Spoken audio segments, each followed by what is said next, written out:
Ny fandarana ici magazine dia falin'ny arabantsika rehetra indray izay manaraka ny televiziona malagasy isaky ny takarivany alahady toy izao. Ny lohahevitrintsika izao takariva izao dia iompana manontolo amin'ny tontolo iainana amin'ny faritra arovana na air protégé ka ny fanadihadiana hoarantsika dia natao tany Mahavavy Kinikony any amin'ny distrikany Mitsinjo any amin'ny faritra Boiny. Iresaka amin'izay tsika rehefa aveo fa mandray vahiny koa isika eto amin'ny televiziona malagasy toy ny mahazatra dia professeur anankiroa izay manana ny maha izy azy amin'ny lafiny fikarohana, amin'ny lafiny siansa sy amin'ny lafiny tontolo iainana ka ato-ankavia koa i professeur Razanaka Samuel izay mpikaroka momba ny tontolo iainana. Miarabanao professeur Razanaka Samuel ary mankasitraka anao amin'ny fandraisana anjara amin'ny fandarana ici magazine. Ya, misaotra betsaka iajara-tsy mbazafy amin'ny fanasana amin'ity fandarana miteny vazaha moa dia mitika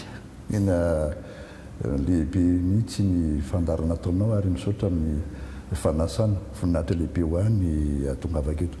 Miarabana ihany koa ny mpanaraka ny fandarana ici magazine ary eto dia mitodika manokana amin'ireo namana mike toy population autochtone moa zany satria andro resem-pirenena ho an'ny mponina ny fotony androany. Mponina mainty milaly population autochtone maro be moa ny azo antikana azy ny teny malagasy saotra betsakao professeur Samuel. Atao kavanako kosa dia professeur Liliarson René de Roland. Professeur Liliarson René de Roland kosa dia mpikaroka momba ny vorona raha amin'ny fiteny scientifique dia hoe ornithologue. Miarabanao professeur Liliarson René de Roland ary misaotra betsaka anao koa mankasitraka anao amin'ny fandraisana anjara amin'ny ici magazine. Misaotra betsaka monsieur Hadj ary misaotra betsaka koa tamin'ny fanasana amin'ny fandaharana androany ary miarahaba ny voaka malagasy izay manaraka ny fandaharana ho atantsika izao. Ia, misaotra betsaka anareo mirahalahy hoarositsika avy hatrany ny fanadihadiana ny famelabelaran-kevitra ny faritra rovana air protégé izay no lohahevitrintsika amin'ny fandaharana amin'izao anio zao. Ny air protégé dia zavatra efa fantatritsika, misy air protégé any Salo, misy amin'ny toerana maro eto Madagasikara fa fantaniana professeur Razanaka angamba no anontaniako voalohany hoe ilay faritra rovana air protégé zava-baovao ve izy io sa efa nisy ovinana nanomboan'izy io teto Madagasikara? Misaotra ihaja amin'izay fantaniana goavana izay satria ny air protégé na ny faritra rovana dia tsy zava-baovao koa reto Madagasikara. Efa tamin'ny andron'ny fahampanjakany misy an'izany atao hoe code de 305 article dika amin'ny teny gasy moa dia lalàna ny 10 sy 300 izay napetraka iarovana ny ala tamin'izany fotoana izany ary misy zany atao hoe ala mpanjaka, misy ny atao ala arovana izay voafetra ny zavatra atao aminy mba iarovana n'izay ala zay satria efa tsaba zany tamin'izany ny mahasarobidin'ny ala sy ny voary ary ny efa misy ny atao hoe fahasimbana ateraky ny fitanjahana izay tamin'ny taona raika amin'ny valopolo sy valonjato sy arivo tamin'ny andron'ny ranavalona faharoa no nanaovana an'izany ataontsika code de 305 article zany. Dia taorinan'izay asa misy anampy professeur Liliarson? Taorinan'izay nanahoana ny fitohizany satria very ny fahaleovantenantsika tamin'ny taona 1970 sy arivo dia tamin'ny andron'ny fanjanahantany hoe nisy hoe karazany hoe fameno izay hoe didy tamin'ny andron'ny fahampanjaka izay. Izay indrindra ary eto zany isika dia amin'ny taona ho avy tokony misy zavatra ngizabe ho atao eto Madagasikara mahakasika an'izany hoe fiarovana ny tontolo iainana sy ny fametrahana ny voaro zany satria tamin'ny taona 780 no nisy décret zany nataon'ny fanjanahantany tamin'izany ny datin'izy io dia 3 Desambre 780 ka io dia namaritana ireo ataontsika air protégé folo voalohany teto Madagasikara afaka tan'izay tsika mola izy fa folo nisany dia tamin'izay dia tena hoe narovana ireo aly ireo mba tsy apotika azy ary tao anatin'ireo zany a misy biby misy zavamaniry zay narovana zavatra lehibe anankiray tianao marino anatin'izay hoe era protégé folo zay a dia mahasana ireo karazana toetrandro eto Madagasikara izy ireo raha manao zany tsika hatrany amirany atsinanina ka mahazo ny ampovoantany a dia mahazo ety andrefana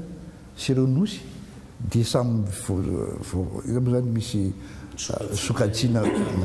orana amin'ny tany mainana maiky ohatrohatr'izay amin'ny tany avo mangatsika izay indrindra satria Madagasikara misy ireo fahasamihafany ireo dia ireo folo tamin'izany zany a dia efa mafiain'ireo fahatr'ireo ny zavatra anankiray tiako tsindrina vetivety angamba dia ny toeran'ny manam-pahaizana satria ireo manam-pahaizana misy anaran'olona anankiroa angamba dia hoe Pierre de Labatie sy Humbert zay a Pierre de Labatie ilay niakatra tany Andringitra tany Pic Boby tetany Madagasikara ireo nahita hoe tena mila rovana fa tena tsy manam-paharoa miala eto Madagasikara dia zay a natonga fanjakana koloniala tamin'izany a nanaiky hoe tena tokony arovan'ireo ala ireo Professeur Liliarson René de Roland Madagasikara moa zany hatramin'ny andron'ny fahampanjaka ary na ny fahazahana anjanaka antsika raha nafantatra fa hoe tena manana ny maizy azy ny tontolo iainana eto Madagasikara hoe manana ny maizy azy manokana eto amin'izao tontolo izao inona ny tena hoe tena mampiavaka antsika fa zay boky vakina boky malagasy na boky vahiny dia miresaka an'izay daholo raha iresaka eo amin'ny fananantsika ny arena voajanahary dia manana ny mahizy azy manokana i Madagasikara satria maro zany ny biby na ny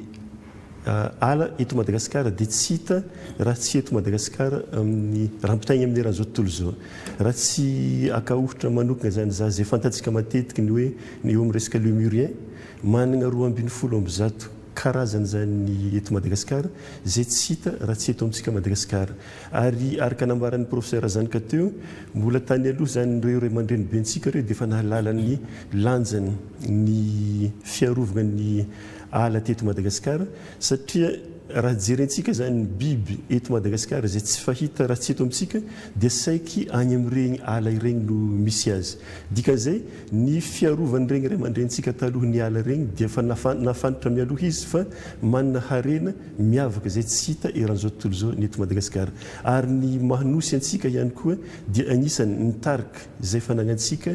harena miavaka zay amin'ny fahelan'ny nahanosy any Madagasikara araka ny nambaran'ny professeur Zanaka teo dia hoe tamin'ny andro navalina faharoa nanomboka ilay hoe fiarovana faritra rovana air protégé tamin'ny andro navalina faharoa mbola tsy dia misy sokajy hoe anava dia ataontsika hoe ankapobe ny zavatra aloha fa efa izay efa fototra tamin'ny andron'ny frantsay tamin'ny 7 sy 700 dia araka nambaran'ny professeur teo hoe folo tamin'izany ny isan'ny faritra rovana teto Madagasikara amin'izao fotoana izao firy nisan'ny faritra rovana ary izany mamaritra hoe ity no faritra rovana ny fanjakana ve ny ministera sa izany mamaritra an'izay misy firy aloha izy amin'izao fotoana izao amin'izao ny 420 zao dia misy 350 ny faritra rovana eto Madagasikara ary tiako zany ny mamaritra fa nanomboka teo amin'ny taona fiandohan'ny taona 790 dia fantatsika tamin'izay fa nisy ny association anankiray angap zay nomeny fanjakana andraikitra hitantany sy hanokitra ny ala rovana teto Madagasikara fa taty amin'ny 3 rehefa nisy ny vision de Durban zay fivorana tany Durban ny nandraisan'ny fanjakana andraikitra hoe ampitomboana ny faritra rovana eto Madagasikara dia nisokatra tamin'ny sampana maro na ny ONG sy ny fikambanana isan-karazany afaka manokitra sy mitantana ny air protégé ka tamin'ny 420 vao niampy 520 isandray ny faritra rovana eto Madagasikara satria tamin'ny volana febroary 420 dia nisy 120 ny faritra rovana vaovao ary vao vetivety tamin'ny 20 jona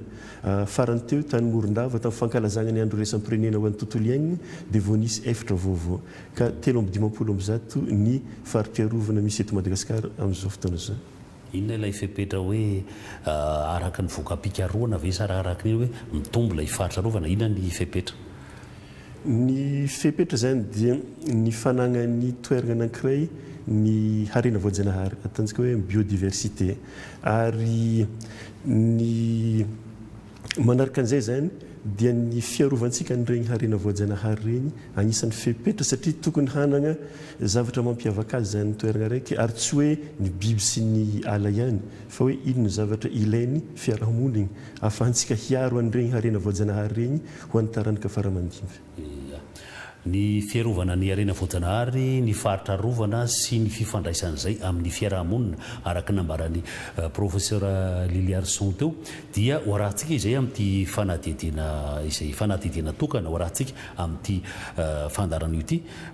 fanadidina momba ny complexe Mahavavy Kinkony any amin'ny district ny Mitsinjo any amin'ny faritra Boeny arahantsika ary ny fandarana miaraka amin'ny Maritra Ramarikoto.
Ato anatin'ny faritra Boeny district ny Mitsinjo no misy ny faritra rovana complexe Mahavavy Kinkony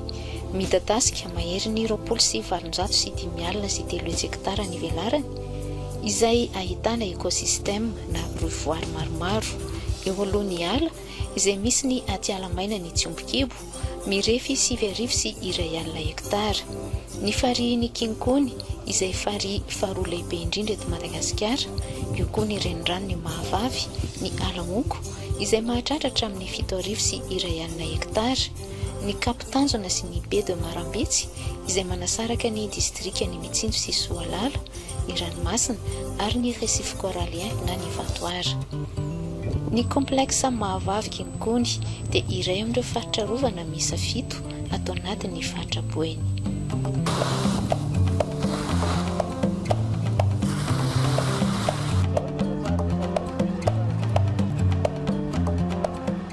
Raha tany amin'ny taona 7,770 izy ny voasafidy ho isan'ireo 420 zone importante pour la conservation des oiseaux à Madagascar dia teo ihany koa nanomboan'ny site Madagasikara ny eritreritra ny ametraka azy ho faritra rovana Mahavavy Kinkony io tao anatin'ny asa mialohan'izay fametrahana izay dia nisy ny fizohina ara-tontolo iainana fizohina ara-ekôlôjika ireo harena voajanahary atao anatin'ny Mahavavy Kinkony ary isan'ny mampiavaka an'ity faritra ity dia ny fisian'ny vorofaly izay espèce iray tsy misy raha tsy aty amin'ny ilany andrefana Madagasikara ary anatin'ny faritra 5 sisa ahitana azy tany amin'ny taona 410 izay ahina mety efa mihena amin'izao antsika miresaka izao ary ny lac Kinkony atao anatin'ity faritra rovana dia isan'ny site moramora kokoa ny ahitana amin'izany vorofaly izany na ny espèce Zapornia oliveri isan'ny vorona efa tena olany tamingana izy io arovana atao amin'ny faritra Mahavavy Kinkony. Ato anatin'ity faritra ity ihany koa ny ahitana ny 100 ireo vorona oiseaux aquatiques izay endémique menacé de Madagascar misy haine izy ireo ary endémique menacé aty amin'ny faritra andrefana ny manokana ho an'ny faritra andrefana zany isan'izany ny ankoay ny langaroko mainty ny vikoviko na ny saradris thoracicus ny bis sacré de Madagascar ary ny mirea ireo ny espèce endémique de l'ouest de Madagascar. Isan'ny site ramsara ny laky koa nefa nanomboka tany amin'ny taona 2012 nametrahana azy ho isan'ny faritra mando manandanja au niveau international zay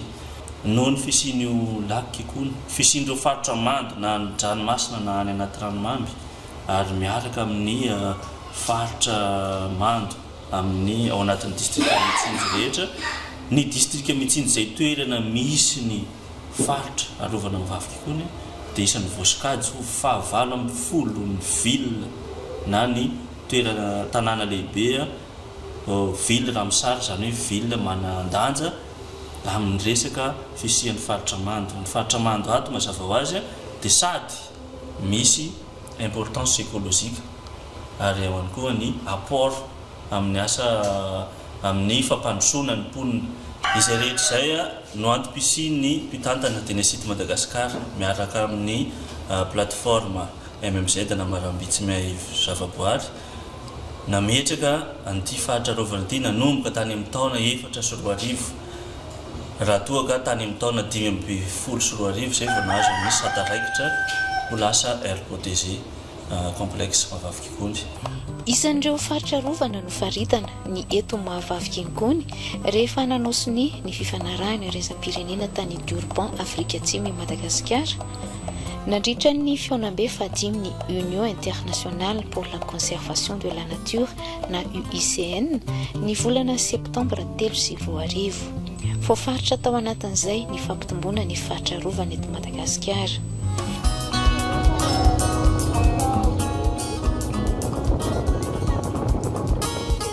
Eo amin'ny sokajy fahadimy amin'ny fikilasiana ny faritra rovana no misy ny complexe Mahavavy Kinkony. Ny catégorie 5 no mampiavaka anazy dia miara-miaina ny olombelona sy ny zavaboary ary mirindra izay fitantanana ny arena voajanahary ato anatin'ny faritra ato anatin'ity fitantanana ny faritra rovana ity misy fiarovana sy misy ihany koa fiahina ny fiainan'ny olombelona mivelona ato anatin'ny faritra rovana. Dia fanangana faritra rovana dia anisan'ny paikady entina hitsinjarana ny andraikitra hitantanana ny fotony ny arena voajanahary ka misy ireo mpitantana faritra rovana zany hoe nomena contrat de délégation dia afaka mitantana ny arena voajanahary ty fotony fa eo ambany fiahiny ministère tontolo iainana ihany. Fitony faritra rovana dia ahitana an'io Madiro Mirafranky rehetra io tantana ny impacte Madagasikara io dia ny MNP Karafantsika mitantana ny Karafantsika, MNP Baly mitantana ny Be de Baly, ny Tsingidina Moroka tantana ny MNP dia ny CMK tantana ny Site Madagasikara dia ny Bombetoka Belemboka tantana ny Delka Mizana Maitso ary ny Aoatrema tantana ny MNHN site culturel. Faritra mamokatra ny atiala sy ny manodidina azy ka mahasarika ny olona ny anorim-ponenana sy ny amokatra eo.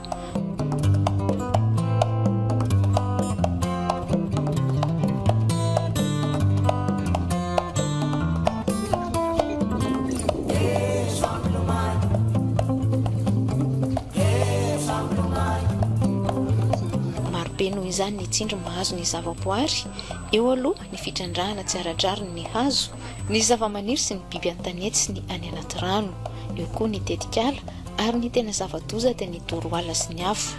asa goavana sy maharitra ny fandrindrana ny fampivoarana ny farim-piainan'ny mponina sy ny fiarovana ireo arena voajanahary. Amin'ny 700 ilay velaran-tany no faritra arovana tena arovana na ny noyau dur araka ny lazaintsika zay kely dia kely izy io satria tena nataony dadasika le faritra satria maha-paysazy anazy ny rovana daholo ny bassin versant avy any ambony aziska aty an-dranomasina dia ny ankamaroany zany dia afaka ivelomany ny olombelona daholo mety any amin'ny 7 alina any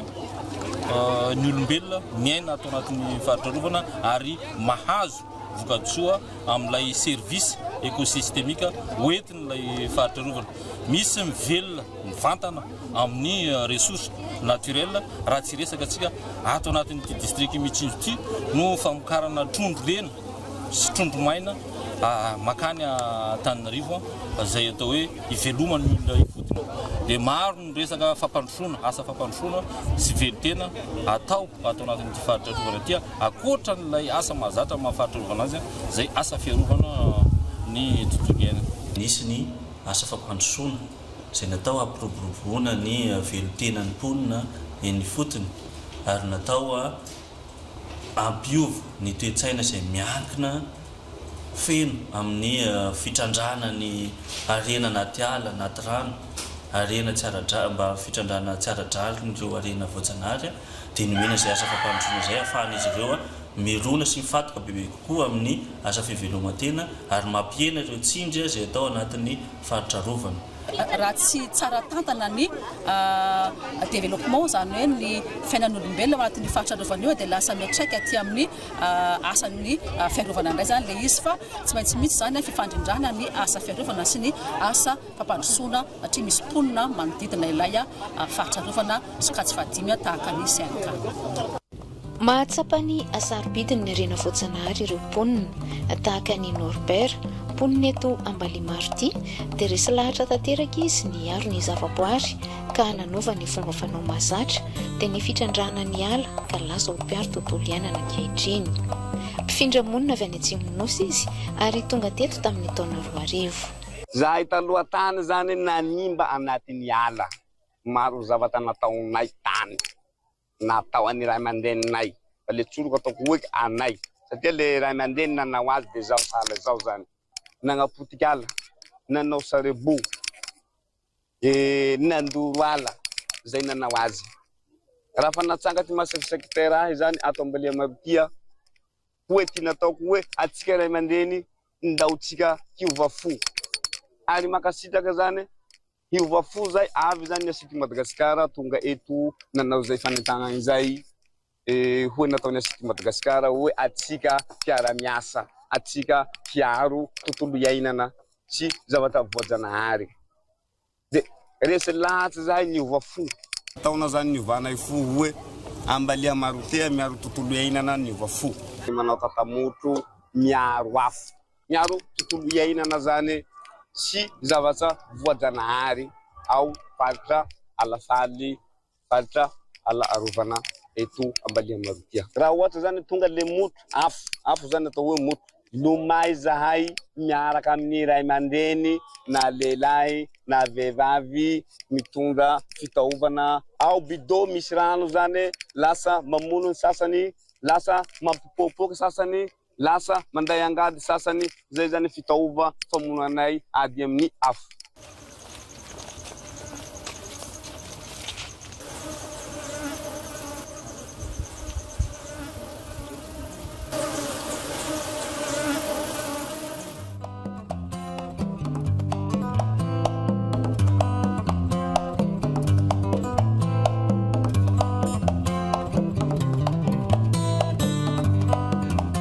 José kosa indray dia nisafidy ny anamainty milaliny tany izay niverina ho tsy mamokatra intsony. Vokatry ny fiara-miasa amin'ny teknisian'ny Asito Madagasikara dia mamboly vary sy ny karazana legioma ary ny voankazo isan-karazany izy eto Ambanjanahary. Voly amin'ny hektara maro izay natao fakatahaka sy ho fitaratra.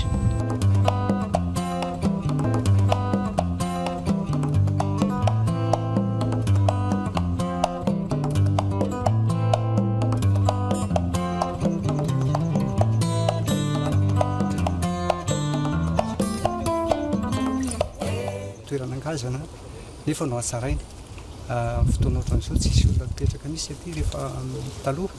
fa izy zao zany dia hitatsika hoe lasa mivadika ho toeram-pambolena mahavokatra izy hitatsika io dia le tanjona moa dia le hoe ampisehoana amin'ny olona zany fa hoe ny fameloman-tegna afaka tsy miankina amin'ny harena voajanahary ary hita pirofo azo sapaitanana misy zany zay zavatra zay amin'izao fotoana hitatsika zao besaka reo olona efa tao manao an'ity toerana ity zany ho fakatahaka aty amin'ny manodidina zay ny teknika rehetra natao moa dia niarahana tamin'ny Asito Madagasikara sy letra-kefa nangonina amin'ireo karazana fahalalan'olona samihafa no trandrahanay no izahana nampiarina ato io zany ny fambolena rehetra ataonay ireo a dia adikasy a fambolena zezika namboarina ary misy amin'izay hoe fikarohana zay a raha ohatra ny matomaty tazana antsika reny a tsy le zana ny mahazatra antsika ilay ambolena fa efa tahony be zao no ambolena ato dia hita hoe tena mamokatra ary hita hoe matanjaka koa zany izy dia maro zany le fikarohana zay ataonay eto a dia ino no rehefa voafehnay tsara dia zaraina manodidina zaraina amin'ny mponina manodidina dia ny voalohany aloha tena hoe fifehezana ny fambolena efa ataon'ny mponina aty a fa mampiasa ny zezika biolojika dia eo ihany koa le famonoana biby amin'le resaka adikasy fampisehoana tanteraka ihany koa hoe le fambolena zay mitondra mampidibola ahafahany olona mivelona tsara sy mba mampidibola ho an'ny tokantrano dia fanatsarana ny tany indrindraindrindra tsy nisy an'izany fambolena vary zany tatya fa amin'izao fotoana zao dia tena hoe mamokatra vary zahay nivokatra vary tamin'ity taona ity dia atao hoe mahavatsy anay ao anatin'ny 3 taona manaraka. Eto Ambanjanahary ihany koa no toerana ananganana ny ivon-toerana fampiofanana hanomezana traikefa ny mponina ety an-toerana amin'ny sehatry ny famokarana sy ny sehabehariana hafa ihany koa. Ny fiofanana ho an'ny tatsa sy ny maromaro ary amin'ny alalan'ny vokatra tsara sy ny bonne pratique ao anatin'ilay centre no anisan'ny entina andresena lahatra n'ireo mpanapa-kevitra sy mponina zany mba amin'ny lanja ny fiarovana sy ny fampiasana ny biodiversité amin'ny zava-makarana. Fampianarana andreo olona ty fotony ny teknika moderna sy famokarana ny fambolena fitaritana andreo olona reo amin'ny asa fiarovana satria ao nahitana rehetrarehetra fanaovana an'izany pipiniera zany eo ihany koa ilay teknika moderna amin'ny resaka voly aty amin'ny nord-ouest ny Madagasikara.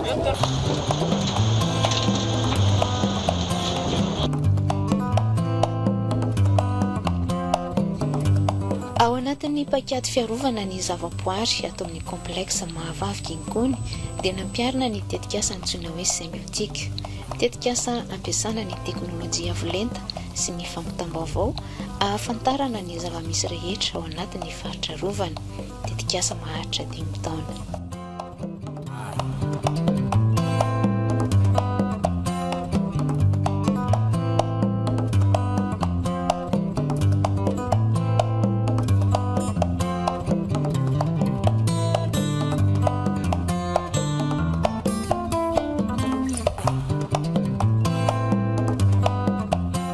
Firenena 5 no misitraka ny tetikasa symbiotique dia Ethiopie, Indonésie, Kenya, Kirgizistan ary Madagasikara. Ny gouvernementa Armand kosa no mamatsy vola. Tetikasa manome lanja mpiara-mientan'ireo mpisehatra eo amin'ny fampitana vaovao. Fito anatin'izany ny mpanao gazety sy ny tanora, ireo leader communautaire, ny vehivavy, ny tanora, ny mpianatra sy ny maro samihafa. Fampizarana vaovao sy ny fampitana vaovao anatin'izany moa zany ny fampahafantarana mahazava-dehibe ireo karazana rena voajanahary, ny olana setrainy, ny vahaolana hoentina hiatrehana an'izay fahasimban'ny rena voajanahary izay mampiavaka an'ireo firenena ao anatin'ilay tetikasa izay. Ho an'ny mpampianatra fa misy ny éducation relative à l'environnement kanefa ity tetikasa ity zany manamafy an'izay dia somary moderniser an'izay zavatra rehetrarehetra izay. Firenena anankidimy ny voakasika ity tetikasa ity dia ny fizarana ny ataoko hoe ny bonne pratique sy izay mety olana sy ny fitaovana rehetrarehetra hoe hitana omby tany amin'ny firenena dia fizarana an'izay ary fahafahany isaky ny firenena ihany koa mampiasa an'izay mety fahombiazana tany amin'ny firenena hafa.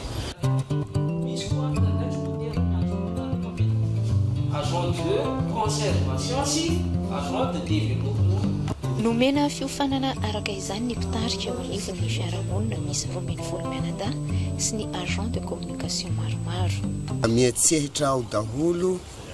ny vondrona olona rehetrarehetra izay mitatana ny faritra rovana atao Mahavavy Ginkony hoe miainga avy any fotony indrindra. Le tena andraikitra anay zany dia manangona ireo vaovao maro-potitra hita maso atao atsary akasika an'le faritra rovana sy ny tontolo iainana zany le fampitam-baovao haingana indrindra moa amin'reto telefônina reto dia manamafy tanteraka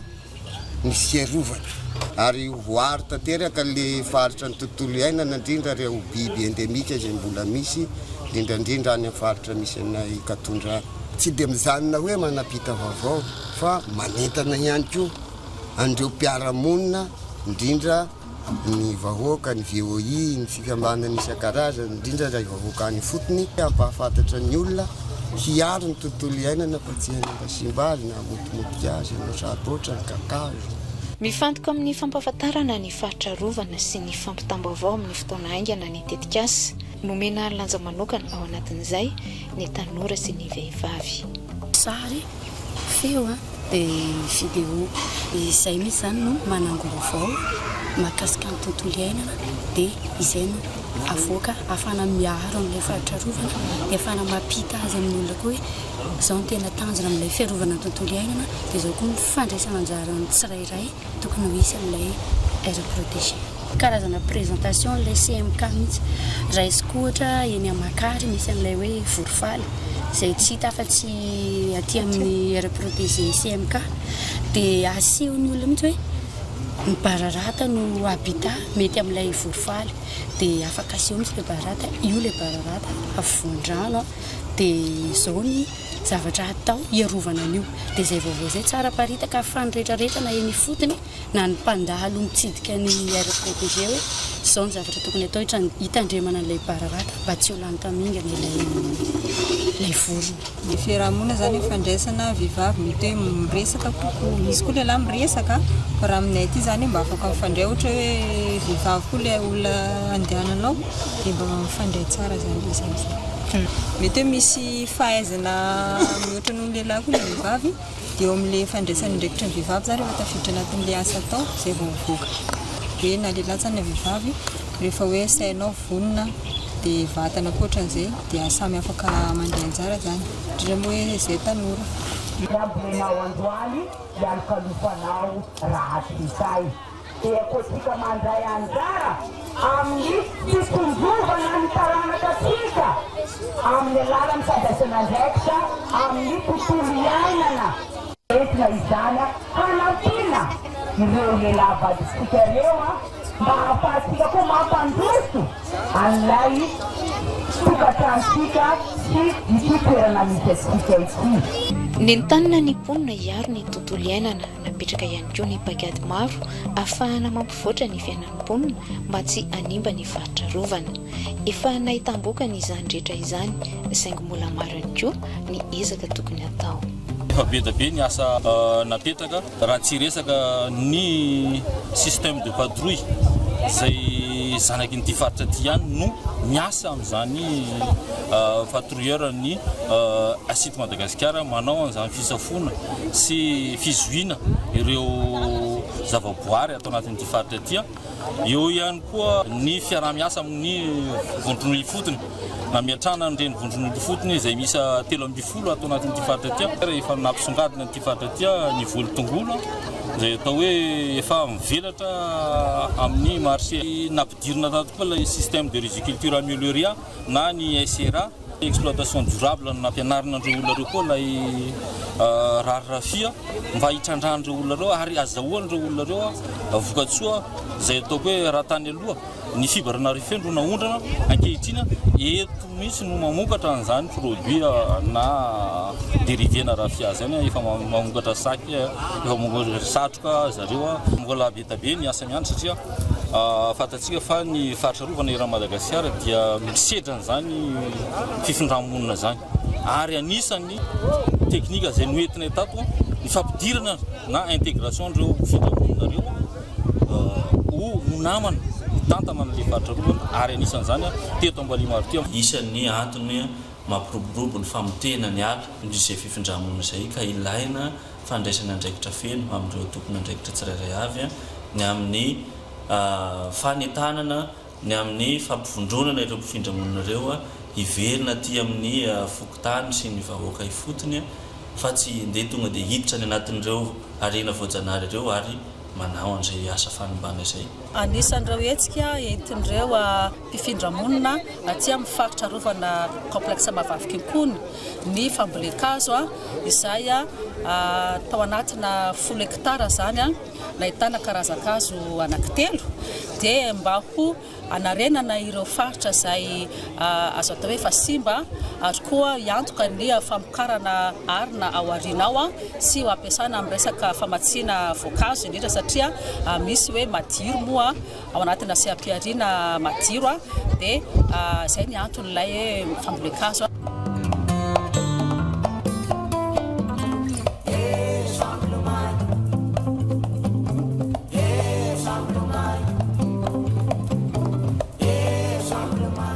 Fikajina ao anatin'ny fotoana maharitra ny arena voajanahary ary indrindra ny afahana mamerina indray ny efa rava no tanjona. Ilana ny fandraisana anjara sy ny fandraisana andraikitra ny tsirairay ho sarotiny sy ahatsapa ny mahazava-dehibe ny tontolo voajanahary. Efa tsapa raha teo ny voka-dratsy ateraka ny fiovan'ny toetrandro ary miaina izany isika to Madagasikara.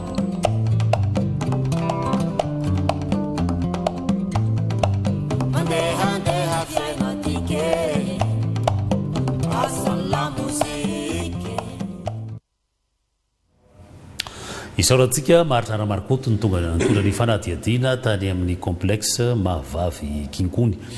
Eo zany ny zavatra hitantsika teo dia eo anisan'ny zava-dehibe tao le hoe fahazoan'ny olona ny hoe filana izany hoe air protégé-na faritra arovana izany. Hitantsika izay hita sotra teo amin'ilay fanadihadiana teo kanefa tsara ngamba asiantsika asianareo mirahalahy felabelarina koa hoe inona ny tena ilana izany hoe faritra arovana izany sy fiarovana ny tontolo iainana amin'ny ankapobeny eo amin'ny lafin'ny fiainana na ny toe-karena zany na ny fambolena. Asa professeur Razanaka ngamba no anazava an'izay. Ya raisiko ilay fitenenina teo hoe complexe midika izany fa misy voary maromaro tao ao anatin'io faritra arovana dia misy ny fary, misy ny alamaina, alamaiko moa filaza azy any amin'ny faritra iny, misy ihany koa ny ongo sy ny ranomasina miaraka aminy. Dia ireo ataontsika hoe toetany, endri-tany samihafa ireo zany dia mipetraka amina faritra ray mifanakaiky ary samy manana maizy azy ary ao anatin'izay dia misy olona ao anatiny. Mbola asafaina misimisy koa ngam''izay fa izay le tsy fijerena fotsiny hoe ala anankiray na zava-manan'aina anankiray fa tena le fitambarana ary miaraka amin'ny olo zay mahazava-dehibe ny hoe complexe Mavavikinkony teo. Ary ao anatin'izay dia amin'izao fotoana izao misy ny atao hoe approche paysage amin'ny teny frantsay, zany hoe fijerevana mitambatra miaraka ny toerana anankiray lehibe fa tsy kelikely intsony izay ahitana ny olombelona ao anatiny. Ary ny zavatra ngezabe amin'izay hoe fametrahana zava-boary zay dia ny fahatsapan'ny olona hoe ilaina ireo zava-manan'aina sy biby ireo. Misy teny moa tao milaza hoe service écosystémique, izany hoe raha atao amin'ny teny gasy tsotsotra misy le teny gasy ny any mety tsy voafehy ihany dia hoe ireo asa atolotry ny voary ho an'ny olona maimaim-poana. Zay le maimaim-poana zay zava-dehibe satria matoa misy rano, matoa misy tany tsara voaro dia noho ilay fisian'ny ataontsika hoe azo ala fiarovana na faritra arovana zany. Zany hoe ilay maimaim-poana tsy midika hoe maimaim-poana dia ampiasaina amin'izay itiavany azy fa mila fikajiana. Mila fikajiana zay mihitsy. Rehefa kajiana io dia miasimba dia ary zay le rehefa miasimba le dia tsika lafo. Zay zany le zavatra tena tokony mazava hoe ny ala, ny voary, ny ala arovana dia manome zavatra ho atsika maimaim-poana fa rehefa tsy ataontsika izay dia eo amin'izay tsika manomboka sahirana. zay ny mahatonga ny mpikaroka momba ny tontolo iainana miteny hoe ohatra hoe amin'ity taon'ity sika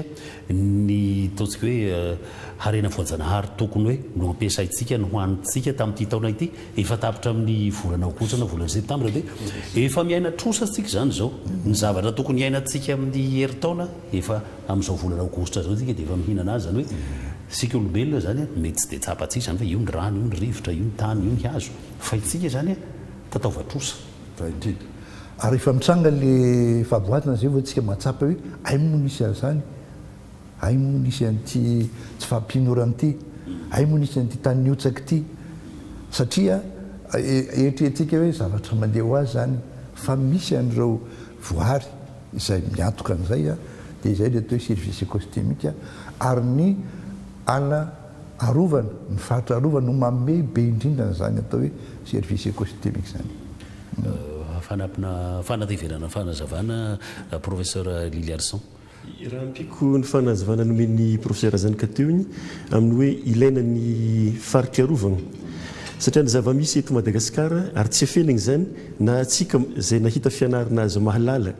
dia matetiky misy miteny fa inona ny arovana ny biby fa tsy mijery ny olombelona nefa tiako ny mampafantatra fa tsy ny biby sy ny ala irery ihany no arovana fa ny fototra izay ilainy ponina ahatsara ny velotegnany raha resiko zany ny horonan-tsary zay nandeha teo igny izay namaritra fa ao amin'ny sokajy fahadimy no misy ny mahavavikinkony satria ny faritra arovana dia misy sokajy anankely ary samy manana ny tanjony iregny faritra arovana regny fa ny sokajy fahadimy izay nisy ny mahavavikinkony teo igny dia mametraka mazava fa arovana ny biby sy ny ala ary hatsaraina ihany koa ny velotegnany poniny ary hitantsika teo igny zany fa misy karazany roa zany tombontsoa lehibe zay azon'ny poniny amin'ny fisian'ny faritra arovana ny voalohany dia ny fahazahoan'ny fagnampiana avy amin'ny ireo mpitantika ny faritra arovana hitantsika teo igny zany nisy fagnampiana teo amin'ny resaka fambolena teo amin'ny resaka asa tagnana zay miainga avy amin'ny vokatra avy ao an-toerana ihany ahafahan'ny poniny manao asa tagnana mba hamidiny azahoan'ny vola teo ihany koa ny fanofanana nisy ny fanofanana amin'ny fomba fanaovana fambolena izay nampitombo ny traikefa izay finananany poniny tao amin'le toerana ka nafahany mahazo vola betsaka kokoa ary ny teboka faharoa dia araka ny tenen'ny professeur zanika teo dia miresaka service écosystémique izay nahitantsika teo hoe ny farihiny kinkony dia mamokatra trondro be deaibe izay fanagnantsika hariagna amin'ny farihy izay no ahafahantsika mahazo vokatra trondro kanefa ny teny monsieur Hadja teo hoe misy lalagna mifehy ihany zay mihitsy noho izy satria arovana zany ny harena voajanahary atsaraigny ny velotegnany poniny dia tsy maintsy misy zany ny lamina petraka ho fiarovana fa tsy hoe anaovana gaboraraka hoe mandritry ny ray taona janvier ka hatramin'ny décembre dia misokatra ihany ny fanjonona fa misy lamina zany apetraka hoe amin'ny reto vanim-potoagna reto ihany no afahana manjono zao ihany no halavan'ny arato zay ampiasaina ny masokarato zay ampiasaina mba afahana mitazona ny hariagna voajanahary ao agnatiny dikan'izay mipetraka zany hoe ilaigny zany ny fametrahana ny faritra arovana ahafahantsika mitahiry ny harena voajanahary zay tsy hananany firenena hafa sy mahatsara ny farim-piaignany poniny ao anatiny nahita vorona marobe sika teo misy fantapantatro ny vitsivitsy ohatra ny flamand rose fa misy karazany be deaibe ilay hitatsika teo eo amin'ny lafiny fahasalaman'ny tontolo iainana matetika ny zavatra hitatsika amin'ny ankapobeny hoe ny fahasalaman'ny tontolo iainana fantarantsika fa tsy dia salama ny tontolo iainana dia hoe betsaka ny alamay betsaka ny tany mihotsaka ny lavaka crevasse sy érosion izany no nilazana ny teny frantsay lavaka amin'ny fitenitsika malagasy kanefa nahita vorona be deaibe tsika teo ianao andriamato professeur Liliarson mpandalina manokana momba ny vorona ornithologue ny vorona amin'ny ankapobeny dia anisany hafantarana ny fahasalaman'ny tontolo iainana amin'ny toerana anankiray ianao anisany hoe mpandalina momba ny vorona mba asianao fanazavana zay sy ohatra mivaingana hoentiko be deaibe manohitra azo raisiny fa ohatra anankiray ngamba no entiko eto androany hoe entina amantarana ny fiovan'ny faritra anankiray ny vorona raisiko ohatra amin'izany angamba ny ankoay izay tegna fantatsika maro satria matona ankoay aza mitondra ny anaran'ny clubtsika eto amin'ny resaka basket dia noho ny fisian'ny lanjan'izay vorona zay. Ny ankoay zany ny sakafony zany tsy mihina raha tsy trondro. Dia miaigny amin'ny faritra mando zany izy na ny farihy na ny renirano na ny sisiny ranomasina izay misy alahongo. Fa tsy ohatra ny Antsalova. Fa tsy voatery farihy rehetrarehetra no ahtagna ny ankoay. Fa ny ankoay na dia farihy izay misy trondro aza mety tsy hisy ankoay satria izy mila mitaky hoe rano madio, mila misy hazo ngeza zany magnodidina ny farihy izay ahafahany manao tranony ary misy halaliny rano izay tadiaviny. Ka raha ohatra potika zany ny ala magnodidina an'igny farihy igny na hoe noho ny fampotehan'izay ala magnodidina izay no mahatonga fahatongavany amin'ny resaka érosion lasa fasika dia maloto zany rano tsy laligny zany rano dia mifindramona igny zany izy. Rehefa hita zany tamin'ny toerana anankiray taloha nisy ankoay dia tsy eo intsony igny ankoay igny dia midika fa nisy faharavagna ny faritry iainan'ilay biby. Dikan'izay zany azo entika mantarina ny fiovan'ny zavamisy ataontsika olombelogno ny vorona. Dia amin'izay lafiny hoe satria miresaka trondrotsika misy ataontsika hoe misy anjara toerana lehibe zany ilay fisiany ankoay sy ilay tontolo iainana izay tsy potika amin'ny fiharian'ny olombelona satria matoa misy trondro hohan'ny ankoay, misy trondro ho aratoviny ho jono'ny mponina manodidina. Makotra anankiray angamba ny tenako amin'ny alarovanay Peregrine Fond any amin'ny faritry ny Antsalova faritry Melaka district ny Antsalova izay ahitana ankoay maro indrindra eto Madagasikara. Natao zany ny fikaroana sy ny fiarovana an'io efa nisy 3 taona mahery ary mitombo zany ny isany dia zay le fiarovana ny ankoay zay no nafahana niaro ny farihy izay honenany ary niaro ny ala magnodidiny ka hita taritra zany ny fandraisan'ny poniny anjara amin'ny fiarovana ny farihy sy ny ala dia voaro ny ankoay mitombo zany ny trondro eo aminy satria ny fisian'ny ankoay zay zany magnamarina fa mitombo ny sakafo zay hohaniny. Ary tiako zany magnamarika fa mahatratra amin'ny mahatratra any amin'ny 300 taona isan-taona ny vokatra ny trondro misy amin'ireo farihy misy any ankoay ireo. Dikan'izay misy fifandraisany be dia be zany ny fiarovana ny ankoay no mitariky ny fiarovana ny farihy ary ny farihy mamokatra trondro mitariky ny fahatsarana ny velotegnan'ny poniny amin'ireny faritra ireny. Inona ny zavatra ataontsika hoe amin'ny lafiny ataontsika hoe amin'ny fiarovana an'ireo toerana ireo inona ny tena olana ankoatra izay efa voalaza tamin'ny fanadihadiana teo, inona ny tena olana amin'ny ankapobeny amin'ny fiarovana ny tontolo iainana any amin'ireny faritra rovana ireny? Azo sokajiana roa ny olana tsapa amin'ireny fiarovana ny tontolo iainana ireny zany. Ny voalohany dia izay le voalazan'ny professeur Liliarson teo zay hoe ny fametrahana, ny fankatoavana ny lalàna apetraka zany. Ary zay ataoko hoe afatra anankiray lehibe ny fiarovana ny tontolo iainana dia fanarahana lalàna. Zay le izy hoe ary ny lalàna io zany tsy apetraka fotsiny hoe tsy ho tanterahana fa misy vokatry ny fikarohana milaza hoe zao no fepetra tokony atao dia mirindra. Zay le mirindra zay zany angamba toko hoe tena teny ngeza be tokony hipetraka hoe misy firindrana ao anatin'ny voary anankiray. Dia izay firindrana zay no ezahantsika ametraha lalàna ifehezana ny fitandrana azy. Ka zay ny olana voalohany zany ny fametrahana hoe fanarahan'ny olona zany ny fidirana ao anatin'ny ala sy ny zavatra tsy ny ala moa fa ny arena toerana arovana sy ny zavatra azo trandrahana ao anatiny. Izay zany zay le fandanjalanjana izay hoe zao no fetra azo alaina, zao ny fotoana azo anaovana azy dia ny fametrahana zay zany misy rehefa voarindry zay ao anatin'ny fiarahamonina ny olona dia voapetraka izay. Ny faharoa dia mety efa fahasimbany ilay toerana efa lalina ve ny fahasimbany sa mbola moramora dia izay le fanarenana ny resahana teo zany. Dia izay fanarenana zay zany no zavatra anisany ataoko hoe ngeza be voalaza teo. Amin'ny fanarenana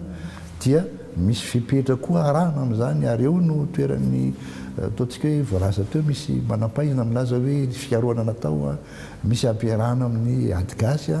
dia nahafahana anazy vokatra. ka rehefa mipetraka voavavy eo lananankiroa lehibe nisateo hoe ny fanarahana ny fepetra ifanarahana ao anatin'ilay fiarahamonina sy ny fiezahana manarina izay mety efa simba ity velany zany zao zany ngamany raha fitinina misy zavatra samihafa fa izay mitoko hoe zavatra azo tsoana ary ampitaina amin'ny rehetra zay zavatra dia misy fampitana izay zany eo koa ny lafiny hoe fanabeazana lay fandraisantsika n'le tsoina hoe lalàna matetika ny olona raha miresaka hoe lalàna tia misy lalàna vaovao momba n'izao dia zay foana ny ao anatin'ny etrany hoe mitombo ny didy hotandremana zany hoe lasa ohatrany fanirena ilay lalàna fa raha ny tokony hoe zany lalàna tokony karazana hoe fampirisiana ny olona hikajy sy ampiroborobo iny zany miankina amin'ny lafiny fanabeazana fa iverina kely amin'ilay resaka vorona teo fa mahalianaly izy professeur Liliarson sika raha teo tamin'ny taona 420 efa niarany asy tsika nandeha tany tsy maimbo manam-bolo maty any amin'ny faritra Tsalova nanao fanadidina momba ny ankoay amin'ny lafiny hoe fikaroana amin'izao fotoana izao hoe tato anatin'ny fotoana lavalava hoe misy ve hoe mitovy ve le fahitana hoe misy karazana vorona karazana espèce vaovao hoe hitanareo anaovana fanadidina tokony hafantarana hoe tahaka izao ny fahasalaman'ny tontolo iainana eto Madagasikara na amin'ny faritra naiza ny eo fikaroana vorona zany amin'izao mbola tsy nisan'ny vorona vaovao fa ny zavatra fa nisan'ny vorona zay nieverina ho lany taranaka zay tsy misy raha tsy hito Madagasikara regny zany no vokatra azo avy tamin'ny fikaroana nataon'ny mpikaroka malagasy dia anatin'izay ny ankoay ankoay zany agnatin'ny vorona fa heverina ho lany taranaka fa noho ny fiarovana natao amin'le toerana honenany dia lasa mitombo zany ny isan'ny ankoay amina rombralahy hanaontsika atao anatin'ny ataontsika hoe 20 taona araka ny nambarany professeur Zanaka teo moa dia hoe efa tamin'ny andro navalina faharoa no nisy izany hoe fametrahana ny faritra rovana na air protégé zany hoe efa ela be fa ny ray aman-dreny betsika andrazam-betsika tany aloha dia efa tonga saina efa nalala ny mahazava-dehibe ny hoe fiarovana ny zavaboary fomba fitenitsika malagasy moa ny ankapobeny ho ritra ve ny alatsinanana zany hoe misy tsy dia mahaso loatra n'ilay izy nefa ny mpitondra fanjakana dia efa nafantatra sy ny tompona andraikitra ka anaontsika atao anatin'ny 30 taona raha ny fahitanareo mirahalahy azy amin'izao fotoana mizotra makany amin'ny hoe mihatsara ve tsika sa mbola be dia be ny zavatra tahorana ahina hoe hanimba ny tontolo iainana raha resiko angamba zay afaka 30 taona raha mitohy zany fandraisana ndraikitra zay misy ataon'ny mpitantana sy ny mpiaro ny tontolo iainana amin'izao misy fahatokisana ihany ny tenako hoe hiatsara ihany izy ary miamaro zany tonga saigny indrindrindra ny mponiny zay fagnomezana ndraikitry ny mponiny amin'ny fitantanana no anisany zavatra tsara indrindra ahafahantsika magnatsara ny fiarovana ny harena voajanahary fa zavatra anankiray zany anisany mampatahotro ary zay fa misy eto amintsika fa hatry ny ela dia miresaka dortanety ny dortanety zany anisany manimba ny harena voajanahary eto amintsika ary ny mampalahelo ny toerana zay tsy ao agnatin'ny faritra arovana no anisany mizaka an'izay nefa ny regny be dia be ny toerana tsy agnatin'ny faritra arovana nefa toerana zay manana ny harena voajanahary ary misy loharano be dia be zay tokony ilaina amin'ny fambolena ka iregny fisian'ny dortanety regny anisany zavatra anankiray mampanahy ka raha ohatra misy ny fandraisana ndraikitra ataon'ny fanjakana amin'ny hoe inony tokony atao amin'ny resaka dortanety ary eto azazaha tegna mesosikevitra kely hoe atsika eo amin'ny antenimeram-pirenena tokony ovana angamba ny lalàna hoe amin'ny resaka dortanety efa mipetraka hatramin'izay hoe zay mandortanety mandorotanyrazana nefa ny sazy na hoe ny fikarohany mpandortanety dia mbola maivagna zany eto amintsika Madagasikara maninona zany tsy dinihiny laliny eo amin'ny lalàna eto amintsika hoe ampiakaro zany ny sazy zay ho an'ny mpandortanety ary miezaka koa atsika mijery hoe inony fomba ho ataontsika ampihegny an'iregny dortanety regny ohatra vitantsika zany zay dia za mino fa hiatsara zany ny fiarovany harena voajanahary fa io olan'ny dortanety io no anisany zavatra manimba ary fantatsika ihany koa isaka ny manodidina ny fisian'ny fifidianana na ny fifidianana filoampirenena na fifidianana ny beny tanàna rehefa misy tsy mahafaly ny poniny any ambanivolo zany ny candidat zay misy eto Madagasikara dia any amin'ny doro-tanety amin'ny harena voajanahary no mizaka ny mafy ary fantatsika izay hoe asa mety hoe mitaona 7 na 20 ho avy ny fifidianana filoampirenena dia hiantraika any amin'ny harena voajanahary amin'ny doro-tanety ndray ny ahazon'ny Madagasikara dia eto zany za mitondra fanerana hoe ndao iezantsika hoe ino ny fomba hiarovana tsy hisian'ny doro-tanety ary hampiakarana ny sazy faran'izay mafy ho an'izay mandoro-tanety satria zay mandoro-tanety mandoro tanindrazana. Professeur Zanaka raisiko ilay hoe doro-tanety sy ny fanombanan'ny tontolo iainana ny resahan'ny professeur Liliasson teo anisan'ny ohatrany hoe somary manahirana ny eritreritro ilay satria matetika maheno zay tsika amin'ny raha lasa avy avy mifaritra matsiatra ambony ny faritra matsiatra ambony mety ho lasa tany efitra sa tany hay désert amin'ny 9 sy 2 zany hoe afaka 10 taona ahoana ny fahitanao faritra matsiatra ambony anisan'ny fa misy maromaro ny voalaza ao anatin'izay ahoana zany ny fahitanao hoe anahoana tsika atao anatin'ny 20 taona zay raha 10 taona ka zay mihitsy zany no ataoko hoe zavatra tokony ampieritreritra voalaza teo fa misy fandraisana ndraikitra zany mafisiko voalazan'ny professeur Liliasson hoe efa mitombo ary raha verenako vetivety ilay hoe tany amin'ny taona 7 zany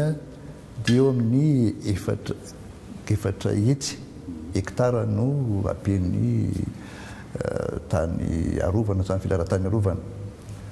ireo folo voalazantsika tao voalohany teo amin'izao zany izy efa masatra 7 hetsy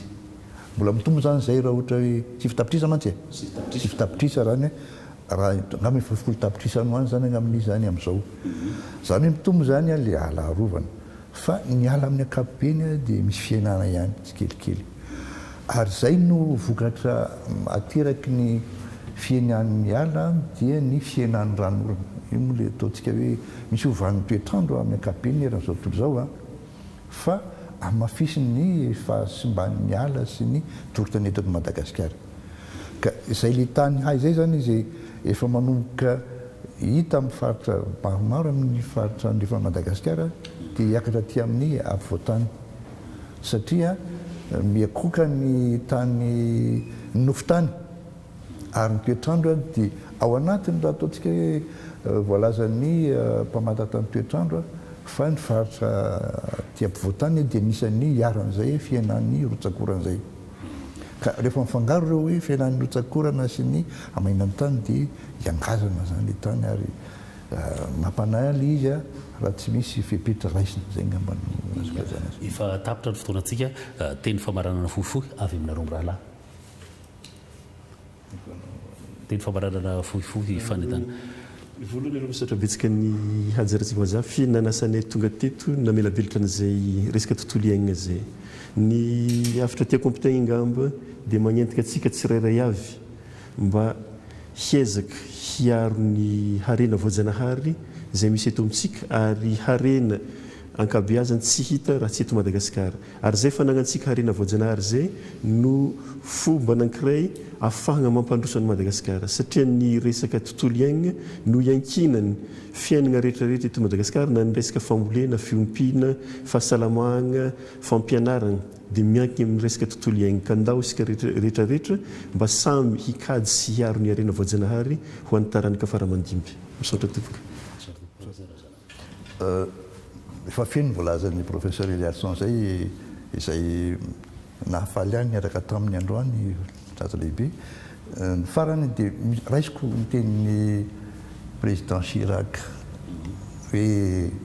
mahinitra antsika ozy izy nifitsika mijery any amin'ny toerakafa ka fotoana zao tokony hifandraisantsika tanana ary hitodika anatsara nyty fireneny ty fa raha tsy misy zay fandraisana ndraikitray dia mety hanahirana izy fa za zany manana fanantenana fa ny fiarah-miasa ary ny firaisan-kina ao malagasy fijerevana an'izay tontolo an'izay dia ahafahantsika mpandrosomarany firenetsika. isaorana be lehibe ianareo mirahalahy professeur Razanaka Samuel Pikaroka mpandalina momba ny tontolo iainana ary professeur Liliarson René de Roland mpandalina momba ny vorona ornithologue misaotra be lehibe ianareo mirahalahy amin'ny fandraisan-dara tamin'ny fandarana isimbangizena dia makasitraka indrindra. Dia isaorana koa isika rehetra mpanaraka ny fandaran'ny télévision malagasy amin'ny herin'ny indray ny fotoanantsika manaraka koa dia mahazo fafinaretana miaraka amin'ny fandarantsika ato amin'ny TVM veloma tompoko.